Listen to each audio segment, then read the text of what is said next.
इस वीडियो के थ्रू हम इनकम फ्रॉम हाउस प्रॉपर्टी का सेल्फ ऑक्यूपाइड प्रॉपर्टी के केस में या self occupied property kept vacant खाली छोड़ के रखा हुआ था ड्यू टू द एम्प्लॉयमेंट और प्रोफेशन, दूसरी जगह पे वो रह रहे हैं और वो जो दूसरी जगह पे रह रहे हैं वो उनकी खुद की प्रॉपर्टी नहीं है, वो किसी और की है। ठीक है, तो सेल्फ ऑक्यूपाइड प्रॉपर्टी का न्यूमेरिकल देखने जा रहे हैं। ठीक है, तो आपके सामने स्क्रीन पे मैं क्वेश्चन पब्लिश करूंगी, उसके बाद हम सॉल्यूशन देखेंगे। So please refer the question.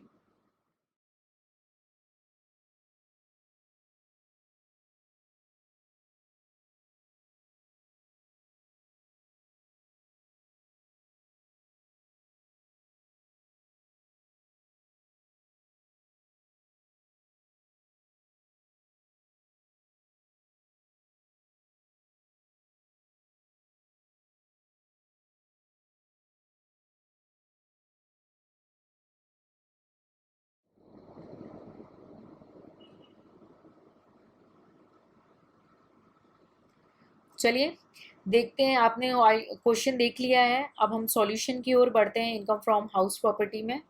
ठीक है, सबसे पहले आपने जब क्वेश्चन देखा तो एसएससी कौन है? एसएससी है निशा। ठीक है, इंडिविजुअल है। ठीक है, उसके बाद प्रीवियस ईयर आप देखेंगे, प्रीवियस ईयर आपका आ रहा है 2019-20। असेसमेंट ईयर आ रहा है आपका 2020 एंड 21। ठीक है, हमें सेल्फ ऑक्यूपाइड प्रॉपर्टी पे कैलकुलेशन करना है और आपने देखा दो सेल्फ ऑक्यूपाइड प्रॉपर्टी हैं, तो आप रिकॉल करें with effect from assessment year 2020 and 21 SSC can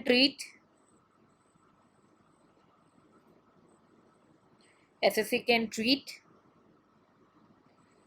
maximum 2 houses as self occupied property। ठीक है, तो इसको आप एज अ नोट देंगे, लेकिन एंड ऑफ द सॉल्यूशन दे देंगे। ठीक है, एज अ नोट आप जरूर देंगे, आप जिस भी टाइम में बैठ रहे हो at end of the solution.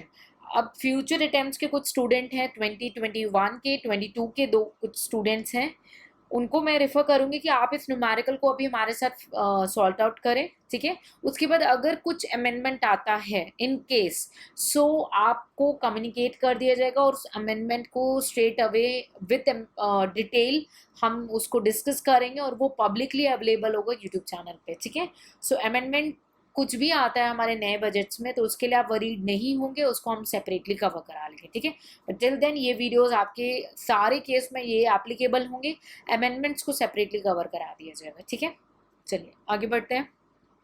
तो अब देखा सेल्फ ऑक्यूपाइड प्रॉपर्टी है, तो चलिए अब सॉल्यूशन स्टार्ट करते हैं।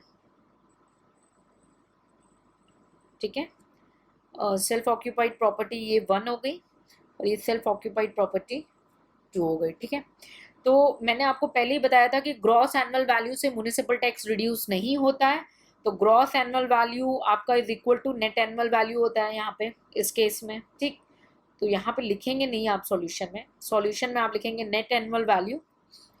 सेल्फ ऑक्यूपाइड प्रॉपर्टी के केस में हमेशा नील होता है क्योंकि रेंटिंग नहीं है, सेल्फ ऑक्यूपाइड है। ठीक है, नील होगा।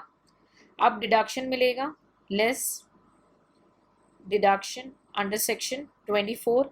ठीक है, सेक्शन 24 में डिडक्शन मिल रहा है।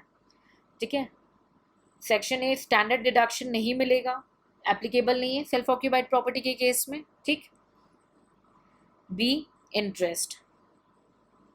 आपने देखा क्वेश्चन में जैसे म्युनिसिपल वैल्यू है, फेयर रेंट है, स्टैंडर्ड रेंट है, इस सब का कोई भी मतलब नहीं है हमारे क्वेश्चन में। ठीक है, अब आते हैं date of completion of construction. तो आप नोटिस करें जो पहला वाला हाउस है वो 31 मार्च 1999 तक है। ठीक है, सो आप देखेंगे ये ऑन और बिफोर 1 अप्रैल 1999 है। ठीक है, और दूसरा वाला जो है उसका कंस्ट्रक्शन हुआ है 31 मार्च 2001 में, डेट ऑफ कंप्लीशन। ठीक, अब देखते हैं लोन कब बोरो लिया है और कितना। म्युनिसिपल टैक्स से मतलब नहीं है, सेल्फ ऑक्यूपाइड प्रॉपर्टी मान लिया है।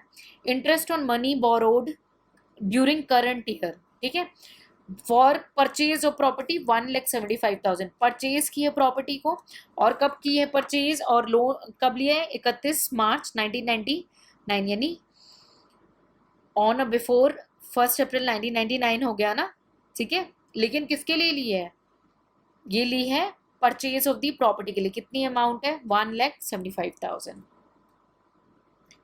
1,75,000, ठीक।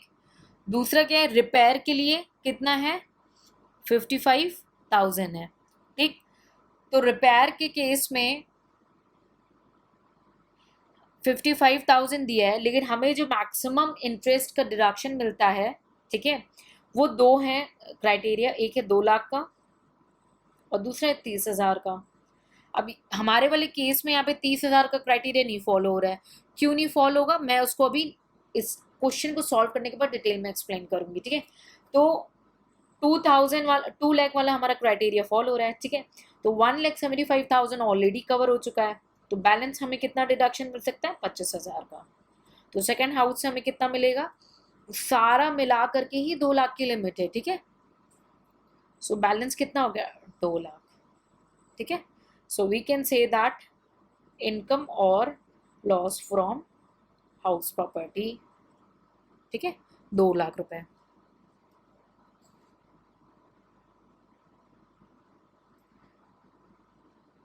ठीक है। सो इस केस में दोनों जो हाउसेज हैं वो सेल्फ ऑक्यूपाइड हैं, और इंटरेस्ट ऑन बोरोड कैपिटल क्या है, फॉर परचेज एंड रिपेयर्स, ठीक है, फॉर परचेज एंड रिपेयर्स। तो उसकी लिमिट क्या हो जाएगी, 2 लाख हो जाएगी, ठीक है। उसकी लिमिट कितनी हो जाएगी, 2 लाख रुपीज हो जाएगी, ठीक है। बिकॉज ये लोन की डेट नहीं पता चली है ना हमें, ठीक है। और एक्विजिशन एंड रिपेयर है, तो हम एक्विजिशन को हैवी वेटेज देंगे, ठीक है, इसलिए 2 लाख का क्राइटेरिया एप्लीकेबल होगा इस केस में, ठीक है। सो आई होप आपको ये न्यूमेरिकल क्लियर हो गया हो। इनकम फ्रॉम हाउस प्रॉपर्टी, आपका जो ये 2 लाख है ये लॉस आया है, ये फ्यूचर में कैरी फॉरवर्ड होगा, उसको हम फ्यूचर चैप्टर में set of and carry forward वाले चैप्टर में डिटेल में एक्सप्लेन करेंगे कि कैसे कैरी फॉरवर्ड होता है और सेट ऑफ होगा, ठीक है। So I hope its numerical is clear. हम और भी न्यूमेरिकल को डिस्कस करेंगे in the future video. Till then keep revising, keep working hard. आपको हाउस प्रॉपर्टी वाले चैप्टर में कमांड कब आएगी, जब आप ना सारे न्यूमेरिकल करके एक चैप्टर को वाइंड अप करोगे। इसलिए इस चैप्टर को करने के बाद हम कुछ दिन का गैप देंगे, सो दैट आप इसको एक संग ही एक बार सेकेंड रिविजन दो, ठीक है। So work hard and take care, see you in the next lecture.